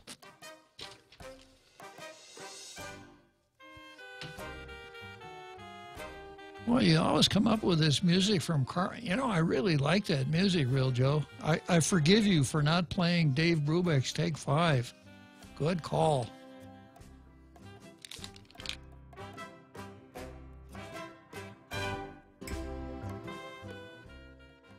My opponents have attacked me lying about who I am or what I would do as your governor. So I thought you should hear from me. These attacks are flat-out lies and meant to distract you from the fact that they have failed you all these years. I am the only person running for governor who is a mother, grandmother, and a nurse. The truth is, I believe that when making decisions about her reproductive health, a woman should be guided by her family, priest, or doctor, not the government. They also claim I have a conflict with Bank of Guam. The truth is, banking is a highly regulated industry, and I will follow the law as I always have. Josh and I have plans to stabilize our economy and promote real growth to make healthcare more affordable, to provide resources to our police and fire departments, and to truly make education a priority. I am Lulian Guerrero, and I approve this message because you deserve to hear the truth. Paid for by the committee to elect Leon Guerrero Tenorio. Tony Sanford, Treasurer.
I love the sound of the crack of that bat. So going back to Bart Stinson here in his editorial, and Bart says, nobody's perfect. We live in a republic in which we have to select representatives most likely to implement our public policy views. And here comes some guidance. We shouldn't confuse elections with popularity contests, which are decided by other criteria. We may coincidentally vote for the person we most admire or the person who represents something we believe in, but that's not how we should decide our vote. We are responsible for the policies that result from our vote. And then he goes on to say, I can see that Donald Trump fudges the truth. I met his second wife, a very nice woman, and I don't admire what I read about his conduct as a husband. But I recall two solid husbands, Jimmy Carter and Barack Obama, who were true to their wives but treacherous to their country. My hat's off to them in their marital role, but I don't get a vote on that. I only get to vote for presidents, not husbands. Part of the reason I voted for Jimmy Carter in 1976 was his rebuke to President Gerald Ford for flirting with negotiations to relinquish the canal zone in Panama. Candidate Carter said he would never give up complete control or practical control of the canal zone.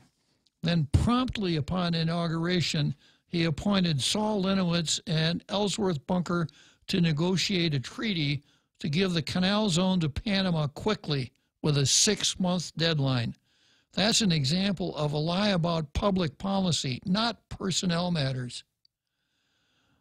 As you were personal matters. Today, a communist Chinese company has a management contract for the Panama Canal and its ports.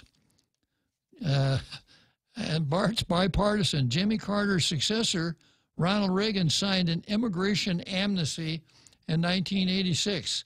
It was part of a grand bargain that we promised would include tighter border security and strict enforcement against employers of illegal aliens. That was a lie about policy. Americans opposed amnesty for the invading illegal aliens So the Senate renamed it. Quote, we use the word legalization, former Senator Alan Simpson said, and everybody fell asleep lightly for a while, and we were able to do legalization. Americans, including National Farm Workers Association co-founder Cesar Chavez, complained about illegal aliens driving our wages down. But the high and mighty elites like John McCain disparaged the work ethic of American labor and said we would not pick lettuce for $50 an hour. Well, let me put the emphasis on the right words here. John McCain disparaged the work ethic of American labor and said we wouldn't pick lettuce for $50 an hour. Think tanks and academic faculties trotted out speakers to tell us we were imagining it and scapegoating it, and that illegal aliens don't deprive American workers of job opportunity. That was a lie about policy. When President George H.W. Bush opened our market to the Chinese, we were told it would be reciprocal, but the Chinese would open their markets to us. We were told it would inevitably corrode the communist dictatorship and lead the Chinese into democracy. But I'm not sure that it was a lie, but it was definitely a disastrous falsehood. When candidate Barack Obama was campaigning for presidency, he said he was opposed to gay marriage. That was a lie about public policy. And there's a visual here, a quote from Barack Obama. I believe that marriage is the union between a man and a woman. Now, for me as a Christian, it's also a sacred union. God's in the mix. Obama said that on April 17, 2008. He said he was opposed to gay marriage. That was a lie about public policy. When he got into office, his Department of Justice refused to defend the Defense of Marriage Act, although it is the role of the department to defend federal laws that are challenged in court. When the Supreme Court overturned the Defense of Marriage Act, a rainbow light show bathed the White House, the People's House, to celebrate the sodomite victory. President Obama called it a victory for America. He said the Affordable Care Act wouldn't fund abortions. That was a lie about policy. Obamacare required insurers to contract with at least 588 Planned Parenthood and other providers to do abortions. It charged federal enrollees a mandatory surcharge to subsidize other women's abortions. It paid Planned Parenthood directly to provide navigators to assist women who wanted to enroll in an Obamacare. So back to evangelicals. I'm going to just substitute we for evangelicals. We don't like being lied to, but we're capable of distinguishing between lies that are personal and lies that result in policy. Donald Trump fares better in this analysis. Ironically, though, he gets in more trouble for telling the truth about policy, immigration, abortion, NATO, transgenders in the military, Chinese trade, etc., than for lying. Donald Trump is the best pro-life president in my lifetime, and I was still a teenager when the Supreme Court decided Roe versus Wade. He is better in that respect than Ronald Reagan. We have waited a long time for a president as committed to the unborn as evangelicals are. Several Republican presidents have let us down. Reagan appointed Kennedy and O'Connor to the Supreme Court. Judge H.W. Bush outer. Only George W. Bush rivals Donald Trump's pro-life bona fides. I don't intend to repudiate Donald Trump now. So, obviously, there's a good reason to read this if you want to fluff up Donald Trump a little bit. But this is not about Donald Trump. It's about ethics. And I read you that code of ethics for government service. So is it ethical to promise a policy and turn your back on it the instant you're sworn into office, as the examples that Bart Stinson cited? Where does ethics, what role does ethics play in that particular undertaking? And of course, it's hard to really deal with that unless you use the dreaded H word, which is hypocrisy. So I come back to the Code of Ethics for Government Service, and, you know, there are 10 items on the code, and I suspect that everyone out there in our international radio listening audience would say, yeah, I think all 10 of those are okay. Something that we should post on the walls of every government office until I come back to number 2. Uphold the Constitution, laws, and regulations of the United States and all governments therein, and never be a party to their evasion. So one of the things then that is going to be part of my solution to the fact that we don't have an ethics commission, and in my mind we shouldn't have an ethics commission. One, the government has to be true to itself and true to the people, and it has to avoid the H word like the plague. No hypocrisy, no matter how desirable we might think that the subject of the hypocrisy might be. I've got some other theoretical things about ethics that I think fit into this. First of all, when we're talking ethics, what do we mean? What does it actually mean when we talk ethics? What's the difference between ethics, morality, the law, etc.? And this is from the Ethics Toolkit. Ethics is a branch of philosophy which analyzes notions of right and wrong in human relationships. I think Bart's column did a pretty nice job of going through some of that. It is a critical study of moralities. Normative ethics attempts to establish ideals for intent and behavior. The field of ethics is theoretical and critical in contrast to morality. Morality, or better yet, moralities, refer to those belief systems which judge one's overt behavior in one's relationships with others to be right or wrong, good or bad. In the most general sense, moral behavior is intended to produce somewhere, somehow, constructive results which contrast with ethics, which is the theoretical study of ideal relationships.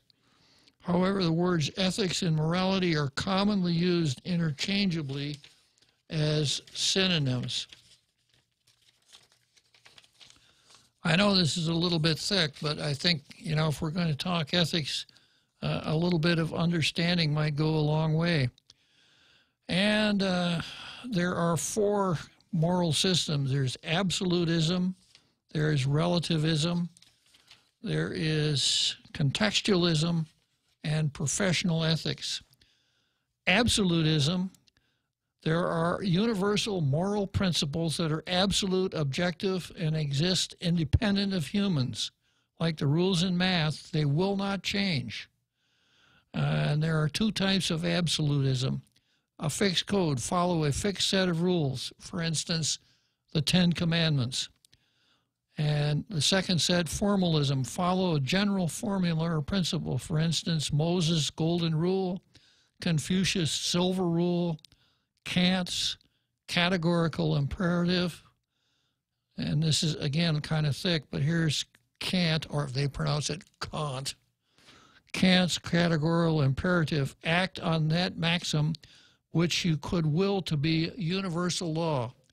In other words, it would be ethical if you would be ethical, according to Immanuel Kant, if everything that you did is what you would want the rule to be for everybody else in the world.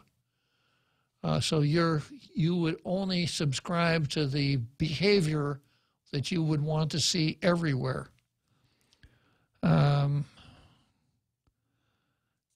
And Bentham and Miller's principle of utility: promote the greatest happiness for the greatest number. And relativism: there is no universal moral rule. The rules change with place and time. I don't think we need to explain that one too much. I think we're seeing an awful lot of relativism right now.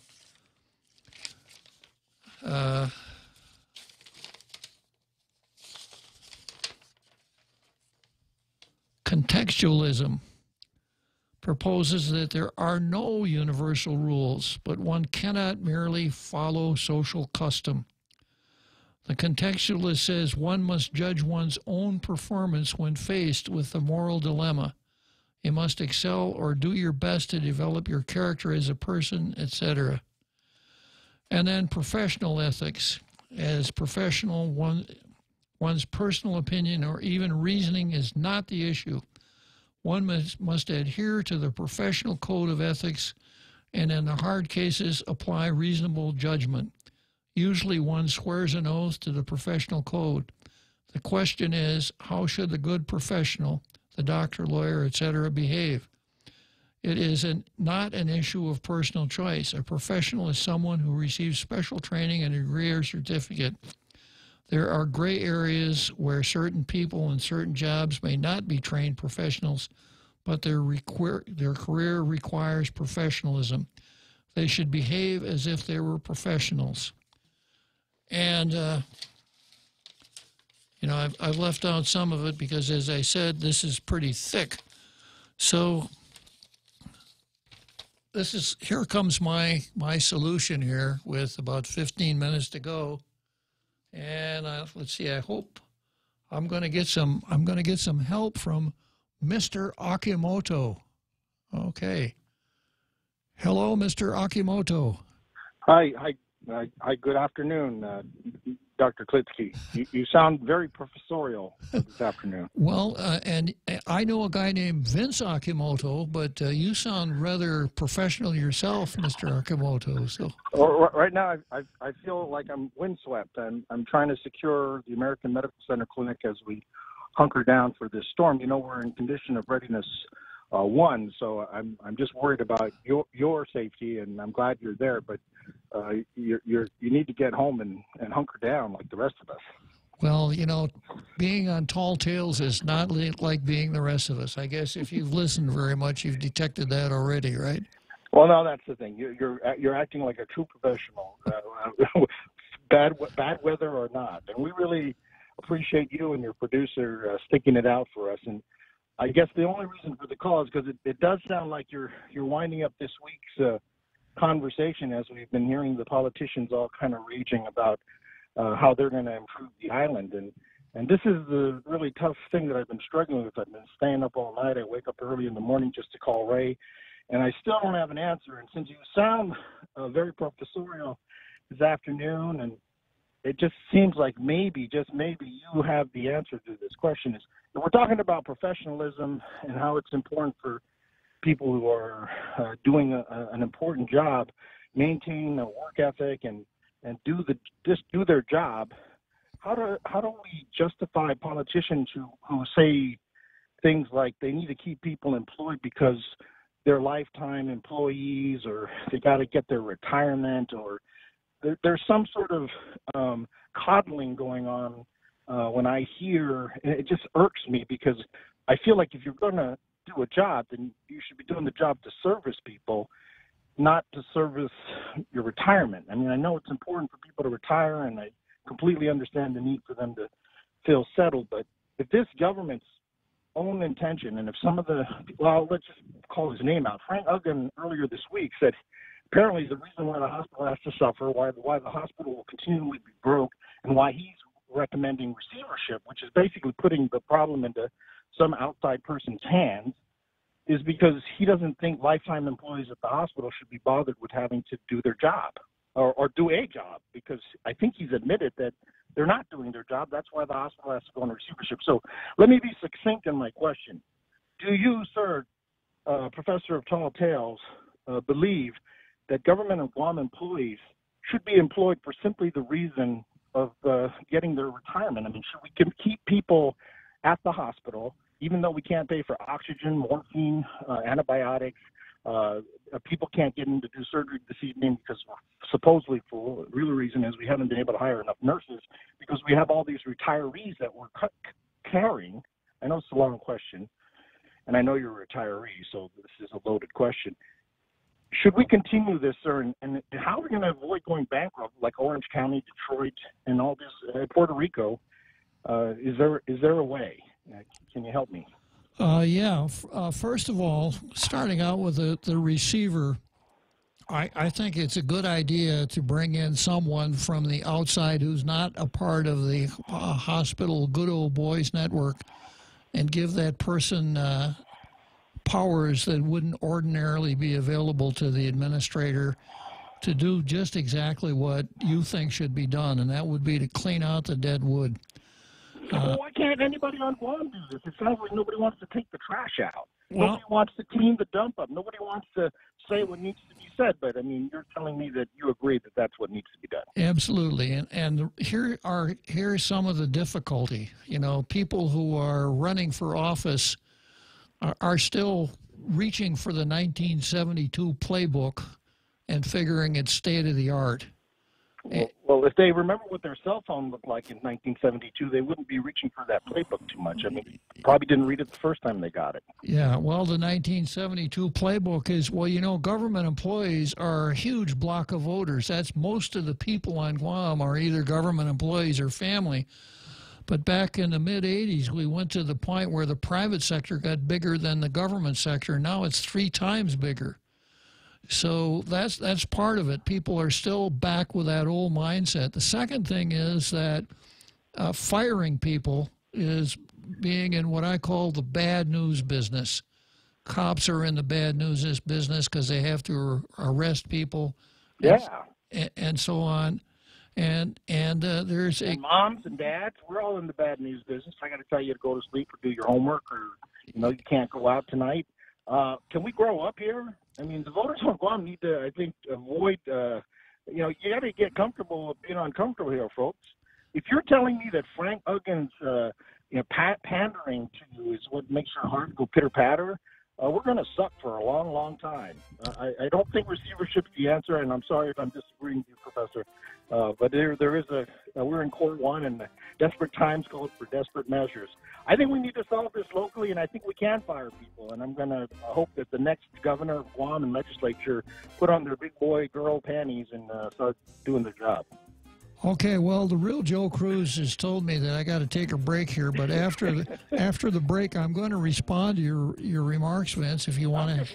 I'm just ranting here in the wind. I'm trying to secure my property. Well, you came to the right place, Tall Tale. I do it every day. I rant about something. I know, I get jealous. That's why I'm calling. But thank you, sir. I'll take a break, and I'll listen to your ranting. Thank you very much, Vince.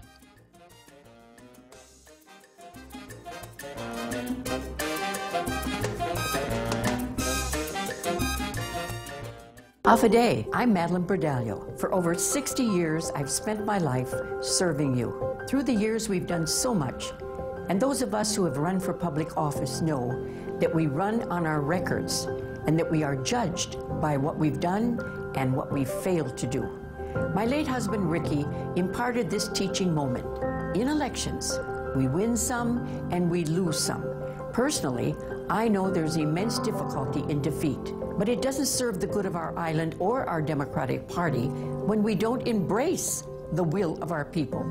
So now more than ever, we need leaders who understand the issues and have a plan for the future. On November 6th, I'm voting for Lou and Josh, and I'm asking everyone who wants positive change to vote for them too. I'm in with Lou and Josh, so vote Democrat. I'm Leon Guerrero, and I approve this message. Paid for by the committee to elect Leon Guerrero Tenorio. Tony Sanford, Treasurer.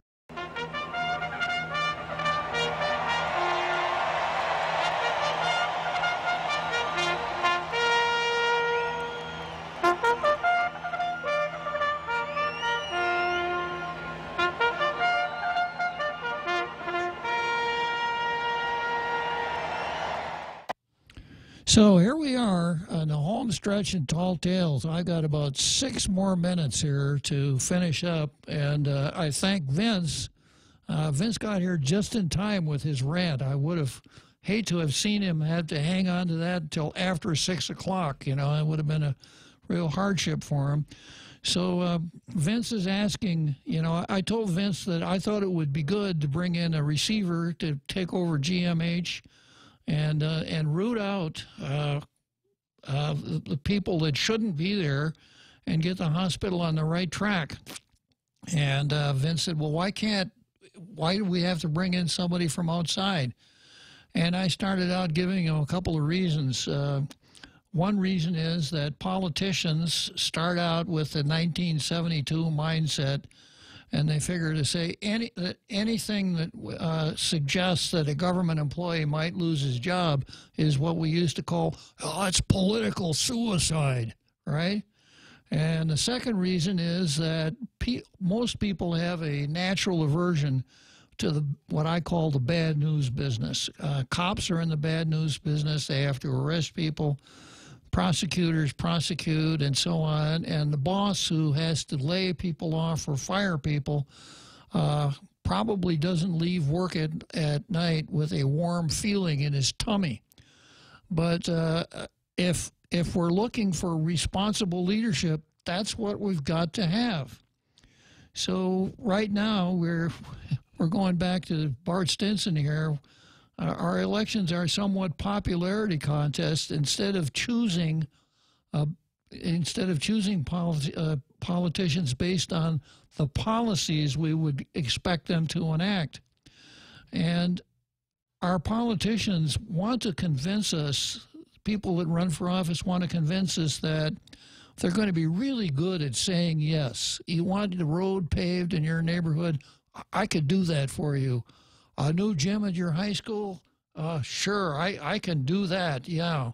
And so on. So that no matter what the question is, the politician wants to give you some assurance that it probably could be done. What's going to be our salvation is the politician who's going to come along and convince us that he's going to say no at the right time. No, I'm not going to appropriate all that money from the hospital until you show me that your employee-to-patient ratio is consistent with national norms. Otherwise, the answer is going to be no. Now, we saw this song and dance down at, and I'm being courteous here when I say song and dance, when we saw all of the doctors down at the legislature, the hearse parked out in front, all that kind of stuff, that was meant to play on the same sense of sympathy and empathy. Well, you know, all those people at the hospital have families to feed and mortgages. So, you know, we can't possibly think in terms of letting any of them go. And as long as we're stuck with that mindset, we're going to have you know, the old saying is that people tend to get the government they deserve. I have seen a couple of bright spots coming up here. One, the Power Authority, through technological innovation, was able to lay off 8 meter readers. Good sign. BJ took over his office, the Office of Public Auditor. First thing he had to do was lay some people off. Until we get to the point where we cheer these kinds of performances, we're going to be stuck with a Vince Okamoto who is going to be thankful for Tall Tales as a place that he could call in the afternoon and vent. So we'll pick up kind of where we left off tomorrow. And if you feel like calling up and venting, if you are a Tall Tales Nation citizen, you have my permission. So let's try that tomorrow. Good night.